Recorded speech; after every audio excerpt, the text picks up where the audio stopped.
Hi friends, मैं advocate Avinash नंदन शर्मा। दोस्तों, Sandeep Maheshwari versus Vivek Bindra का विवाद लगातार बढ़ता जा रहा है और ये मामला अब पहुंच चुका है कोर्ट में। अदालत में विवेक बिंद्रा ने suit for mandatory injunction file किया है संदीप माहेश्वरी के खिलाफ कि उन्होंने जो वीडियो अपलोड की है अपने चैनल पे उनको हटाया जाए, उनको डिलीट किया जाए, ऐसे आदेश कोर्ट पास करे। अदालत ने इस पे कोई निर्णय ना देते हुए ये बोला है कि दोनों ही पक्ष अब कोई वीडियो अपलोड नहीं करेंगे और जो पहले अपलोड किया हुआ वीडियो है उसको बरकरार यानी कंटिन्यू रखा जाएगा। उस पे कोई भी इंजंक्शन पास करने से कोर्ट ने मना कर दिया है, उस पे रोक नहीं लगाई गई है। मोटिवेट करते करते खुद ही डीमोटिवेट हो चुके हैं। ये दोनों ही मोटिवेशनल स्पीकर डीमोटिवेट हो चुके हैं और उस लेवल पे आ गए जहां आपसी लड़ाई, निजी लड़ाई की बात शुरू हो गई। मोटिवेशन का मतलब ही होता है दोस्तों कि निजता से अलग आप दूसरों के दर्द को, दूसरों की चीजों को समझते हो। दुनिया, व्यवस्था, सिस्टम, प्रकृति, वहां से जो इंसान जुड़ता है वही तो मोटिवेट होगा। आप मोटिवेट करते करते दोनों ही डीमोटिवेट हो चुके हैं, दोनों पहुंच चुके हैं अदालत में। अदालत किसी भी व्यक्ति का आखिरी मुकाम होता है। कोई भी अपनी इच्छा से खुश होकर कभी कोर्ट में नहीं जाता। जब कहीं कोई रास्ता नहीं होता तो फिर इंसान कोर्ट के दरवाजे पर पहुंचता है, कोर्ट की व्यवस्था उसकी प्रक्रिया में शामिल होता है। दोस्तों, वहीं दोनों की लड़ाई अदालत में पहुंच चुकी है।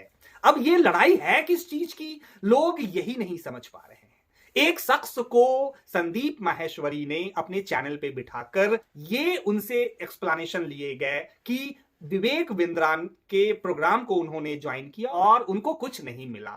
दोस्तों, ऐसे बहुत से कोर्स हैं इंडिया में हर तरफ जिनको करने के बाद लोग फेल हो रहे हैं, उनको कुछ नहीं मिलता। अब करने वाले की गलती है या उसको ना समझने वाले की गलती है, ये भी देखना होगा। इससे अफेक्टेड पर्सन कौन है? क्या वो अग्रीव्ड पार्टी ने कहीं कोई कंप्लेंट की, कोई शिकायत की?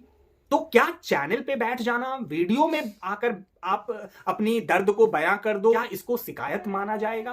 क्या आपने इस चीज के खिलाफ कहीं पुलिस में, किसी साइबर सेल में कहीं कोई भी कंप्लेंट की हो? तो इसका आंसर है नो। कैसे देखा जाएगा कि वो चीट हुआ, क्या वो डैमेज हुआ, क्या उसे क्षति पहुंचाई गई, क्या उसके पैसे को ले लिया गया बिना सर्विस दिए हुए, बिना वो नॉलेज दिए हुए? ये चीजें जुडिशियल सिस्टम में आनी थी, ये चीजें जज के पास आनी थी। उस शख्स को कंज्यूमर फोरम में शिकायत करनी थी, उस शख्स को या तो चीटिंग का केस करना था, 420 में जाना था। आप कहीं नहीं जाओगे, आप दूसरे पक्ष के स्टूडियो में बैठकर अपने दर्द को बयां कर दो तो उसकी सत्यता, उसके फैक्ट सही हैं, ये कैसे स्थापित होगा? उसने उस कोर्स को परचेज किया तो क्या वो स्लिप है जिसके तहत उसने कोर्स परचेज किए? फिर दूसरी पार्टी उसको कंफर्म करेगी कि हाँ, ये इसने इस तारीख को इस समय कितने दिन ज्वाइन किए। उसकी अटेंडेंस सीट क्या सामने आई कि उसने कितने दिन ज्वाइन किए?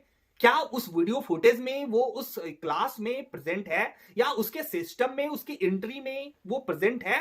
ये सारी चीजें कैसे क्लियर होंगी?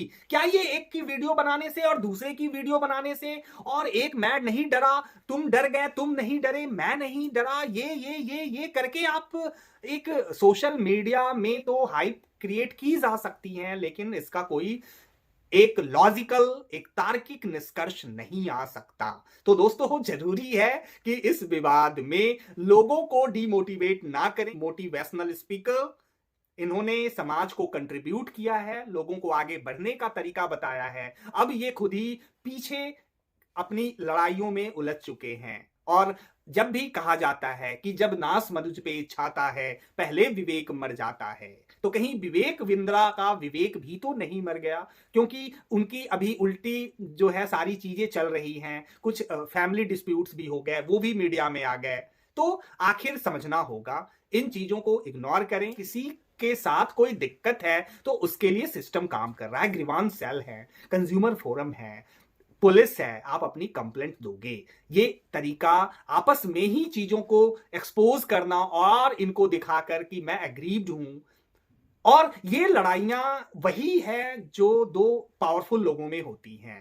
भाई, एक छोटा यूट्यूबर अगर लड़ता तो ये लड़ाई नहीं चलती, मीडिया में नहीं आती। चूंकि दोनों ही इक्वल फुटिंग पे खड़े हैं, दोनों उसी बिजनेस में हैं, दोनों उसी तरीके से अपने इवेंट्स को ऑर्गेनाइज करना, लोगों को जोड़ना, और जो भी सोर्स है उनका वो सोशल प्लेटफॉर्म से है। तो दोनों ही एक ही वे में चल रहे हैं। तो कहीं ऐसा तो नहीं कि ये राइवलरी है, सेम प्रोफेशन की राइवलरी, प्रतिस्पर्धा, दो इंस्टीट्यूट वालों की प्रतिस्पर्धा जैसे होती है कि भाई मेरे स्टूडेंट मेरे पास ज्यादा है, मेरे स्टूडेंट मेरे पास ज्यादा है, मेरे कोर्सेज ज्यादा बिके, मेरे कोर्सेज ज्यादा बिके। ये प्रतिस्पर्धा की लड़ाई सोशल मीडिया पे तो नहीं चल रही, प्रतिस्पर्धा की लड़ाई ही तो कोर्ट में नहीं पहुंची है। तो ये भी समझना होगा दोस्तों। इतने खुलकर, इतने स्पष्ट तरीके से शायद इस पूरे विवाद को किसी ने विश्लेषित नहीं किया होगा। मैंने ये कोशिश तब की है जब ये पूरा मामला अदालत तक पहुंचा है, जब ये मामला कोर्ट में पहुंचा है, जब एक शख्स का इंजंक्शन सूट, मैंडेटरी इंजंक्शन बोलते हैं इसे, मैं यहां कुछ कानून भी बता दूं कि एक है इंजंक्शन कि उसे रोक दो कि वो ये ना करे, और एक है मैंडेटरी इंजंक्शन कि अगर उसने कुछ कर रखा है तो उसको खत्म कर दो, उसको डिमोलिश करो और वापस वाली स्थिति लाओ। तो विवेक बिंद्रा गए मैंडेटरी इंजंक्शन के लिए कि उसकी वीडियो डिलीट करा दो। कोर्ट ये आदेश करे कि संदीप माहेश्वरी की वीडियो डिलीट कर दी जाए। अब कोर्ट ने ये आदेश नहीं दिए, कोर्ट ने कहा कि मैं इंजंक्शन दे रहा हूं, आगे कोई भी वीडियो अपलोड नहीं करेगा एक दूसरे के खिलाफ, इसके लिए मैं दोनों को इंजंक्ट करता हूं, मैं वहीं रोकता हूं। लेकिन जो वीडियो अपलोड हो चुकी हैं, जो चीजें चल रही हैं, वो चलती रहेंगी। अब कोर्ट बाद में फैसला लेगा कि जो वीडियो अपलोड हुई है वो सही है, गलत है, ये चीजें देखनी होंगी। दोस्तों, ये है पूरा का पूरा सोशल मीडिया पे चल रहा संदीप माहेश्वरी वर्सेस विवेक बिंद्रा विवाद। अपने विजन को सामने रखा है ताकि आप चीजों को क्लैरिटी में और कानून के नजरिए से समझ सको, देख सको। मैं फिर मिलूंगा अगले वीडियो में। Bye bye.